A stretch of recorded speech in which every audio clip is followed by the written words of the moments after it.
Déjenme platicarles, este es un experimento que realizamos en mi laboratorio hace ya algunos años y desde mi punto de vista es el sueño dorado de todo médico y de todo farmacólogo. ¿Por qué? Estos son animales a los cuales les poníamos una bomba de infusión continua que administraba durante 24 horas y 14 días de manera continua una concentración muy baja de angiotensina, andaba por el orden de 1 nanogramo al día. Lo interesante es ver cómo la administración de angiotensina va, conforme entra a la circulación y se empieza a acumular en el organismo, va produciendo un aumento importante y gradual de la presión arterial hasta encontrar una diferencia de cerca de 60-70 milímetros de mercurio. El sueño del médico o de un farmacólogo es poder encontrar una enfermedad como esta, hipertensión arterial, y poder decir esto se debe a, y encontrar el punto exacto y el motivo o el mecanismo por el cual se produce la patología. En este caso, podemos hacer la conclusión de que esta hipertensión arterial se debe a la angiotensina, porque cuando le suspendimos la angiotensina, le retiramos la administración, la bomba, entonces rápidamente la presión arterial bajó a los valores que tendría un animal control al cual no se le está administrando angiotensina. Entonces, cuando yo ejercía medicina, así me gustaban los pacientes, decir, usted está enfermo porque le pasa esto, se lo modifico, se lo quito y se cura. Como farmacólogo es un sueño dorado porque identifico el mecanismo responsable de una enfermedad y entonces si empiezo a entender cómo se genera ese mecanismo, entonces voy a poder generar herramientas que me permitan modificar el desarrollo de esa enfermedad. Entonces, durante los últimos 60, 70 años, el entender esto ha llevado a una serie de descubrimientos, entre los cuales tal vez el más importante es haber descrito en su totalidad o casi en su totalidad el sistema renina-angiotensina, que como todos sabemos consta del angiotensinógeno, una enzima como la renina que me forma un producto transitorio que es la angiotensina 1, el cual es degradada por una enzima que es la enzima convertidora de angiotensina para formar el agente causal de todos nuestros problemas, que es la angiotensina 2, que va a producir sus efectos a través de una interacción específica en la célula a través de receptores. Bien, cuando se entendió esto, entonces fue factible decir cómo le hago para hacer lo que Bruno hizo en el laboratorio, cómo retiro al agente causal. Bueno, hay dos posibilidades ampliamente utilizadas. La inhibición de la conversión de angiotensina 1 a angiotensina 2 por los inhibidores de la ECA, deben de ser unos 30 y tantos años que tenemos estos fármacos y han sido extraordinarios, al menos nos han dado de comer a muchos. O más recientemente el bloqueo del receptor que produce la función y se impide la función. Entonces la pregunta fundamental es, ¿por qué entonces, si estos dos me van a eliminar de la circulación al agente causal o la posibilidad de que se produzca el efecto biológico de este agente causal, no son tan efectivos? Digo yo, ¿por qué digo que no son tan efectivos? Eso lo podemos ver en esta transparencia. Este es un estudio en el cual pacientes hipertensos se evaluó la respuesta antihipertensiva del uso de un inhibidor de la ECA. El inhibidor de la ECA, 4 semanas después, resulta que solo la mitad, 50 y tantos, 60% de los pacientes que están siendo tratados respondieron adecuadamente, es decir, con un efecto antihipertensivo deseado. Es más, si dice, bueno, 4 semanas son poquitas, dale más chance, ¿no? Dale tiempo y a lo mejor se compone. Pues sí, sí se compone un poquito más. 8 semanas de tratamiento después, la respuesta es 65%.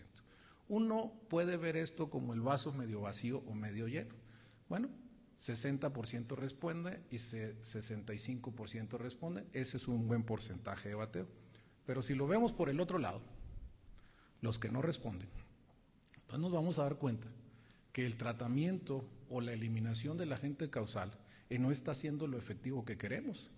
¿Por qué? Porque el 40% de los pacientes, 4 de cada 10, no están respondiendo con el efecto farmacológico que nos interesa. Entonces tendríamos que pensar que ahí algo está sucediendo. Nuestra terapia está actuando, pero no como quisiéramos o no con el 100% de eficiencia que sí logré yo cuando retiré la angiotensina que le estaba administrando al animal. Bien, ¿cuál es la razón para que este fenómeno se esté produciendo? ¿Cuál podría ser la explicación de por qué se está produciendo esto? Lo podemos ver en este pequeño cuadro que resume un trabajo publicado hace ya varios años, en el cual dice, bueno, si nosotros usamos un estímulo para activar al sistema renina-angiotensina, y este es un estímulo farmacológico, pero está bajo control, podemos observar que un diurético produce un aumento de la angiotensina plasmática 1, de la angiotensina plasmática 2 y de la angiotensina celular 2. Este es el punto de partida, es el valor que consideramos que uno puede comparar. Entonces, curiosamente, los dos fármacos que deberían de interferir con el sistema, no están interfiriendo con el sistema. El YECA me aumenta las concentraciones de angiotensina 1, en un principio me baja las concentraciones de angiotensina 2, pero a la larga termina aumentándomelas. Y lo más importante, me mantiene elevadas las concentraciones o me eleva la concentración de angiotensina en el interior de la célula. Ahora, no se diga si el fármaco que estamos comparando, usando para interferir el sistema renina-angiotensina es un bloqueador de angiotensina. Ese, al no estar actuando sobre las vías enzimáticas, pues me va a producir aumento mucho más importante de la angiotensina 1, de la 2 plasmática o la 2 celular. Ahora, la pregunta fundamental es, entonces, ¿por qué? Si entendemos que el sistema no está siendo bloqueado efectivamente, entonces tendríamos que tratar de entender por qué no se puede bloquear efectivamente. Entonces, tenemos que partir de conocimientos muy elementales, como es este. Condiciones normales, la cascada de enzimática empieza con la interacción de renina y angiotensinógeno. Y la renina normalmente está almacenada en la célula que estoy representando aquí, y esta es la renina que yo estoy representando. Es importante que cuando yo les explique esta molécula tiene dos estructuras fundamentales. Estas dos rojas que son el sitio importante que va a agarrar el angiotensinógeno debe de entrar aquí para poder ser metabolizado. Entonces, esto es el sitio activo de la enzima. Y este caparazón o capucha o como le gusten, o sombrero o como ustedes le gusten llamar, sirve para impedir que en condiciones normales el angiotensinógeno interaccione sobre esta molécula. Como la regulación de angiotensina tiene que ser muy específica, esta concentración o esta cantidad de renina tiene que estar disponible en concentraciones reguladas. Entonces hay dos mecanismos. Un mecanismo es en el cual esta vesícula se acerca a la membrana plasmática y entonces se libera la molécula de renina. Pero esta molécula de renina, aunque tiene el sitio activo, el acceso al sitio activo está tapado porque sigue existiendo esta estructura. Entonces se libera como si fuera renina inactiva. Está ahí lista para ser utilizada en el plasma, cuando sea necesaria. Y un mecanismo más rápido y de respuesta casi instantánea es que dentro de la vesícula una reacción enzimática rompe la estructura de la renina, se libera el obstáculo que le da acceso al sitio activo y entonces ahora sí es expulsado hacia la circulación plasmática como una molécula que ha sido transformada desde antes y se convierte en la renina activa. Bien, si nosotros entendemos esto nos empieza a dar una idea de la importancia que tiene la regulación de estas dos moléculas, la renina activa y la renina inactiva y la renina activa. ¿Por qué? Porque cuando nosotros vemos la reacción es muy simple. Renina más angiotensinógeno me da angiotensina 1 más angiotensina 2 y este es el que me produce el